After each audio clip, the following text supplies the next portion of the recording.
Hello guys, what's up? Ito na ulit ang RCBI Motorcycle and Accessories. Ayan po, mapakaganda na at mas lalong lumaki.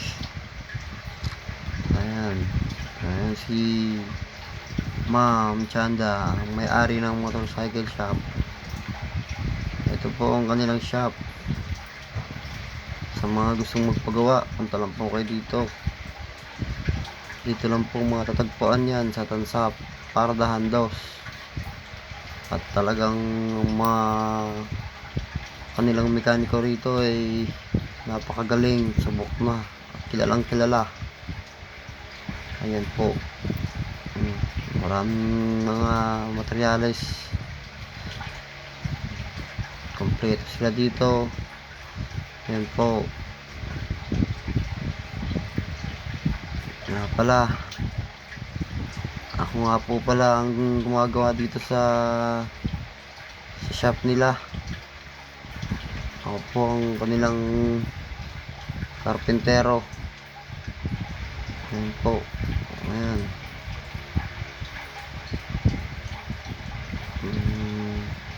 Mga ginagawa ko dito guys ay mga patungan, lagayan ng switch, mga lagayan ng langis, patungan ng gulong.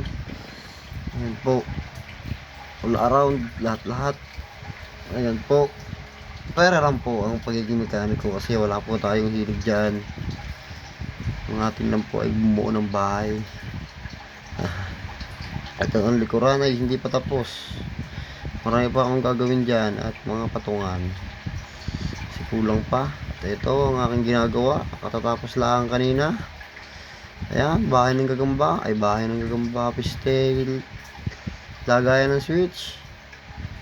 Ayan, mga lagayan ng mga paninda. Ayan, ayan po. At ito si Puloy lang sa Kalam. Mga gusto mo paggawa dyan ng motor, mga mekaniko rito ay napakagaling. Ayan. Ayan, kompleto sa gamit. Ayan po.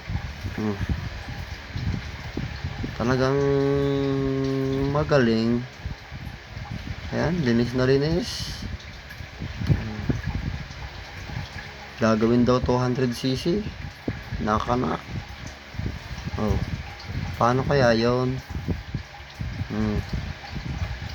Sige nga, nang malaman, baka mamaya ay takbong paatras. Joke lang, pero hindi. At talagang magaling. Yan, nilinis na ang panggilid. RCPI Motorcycle Shop. Oops, my customer. Ay, mekaniko pala yun. Akala ko may customer. Ayan po ang kanilang landmark. Ito po.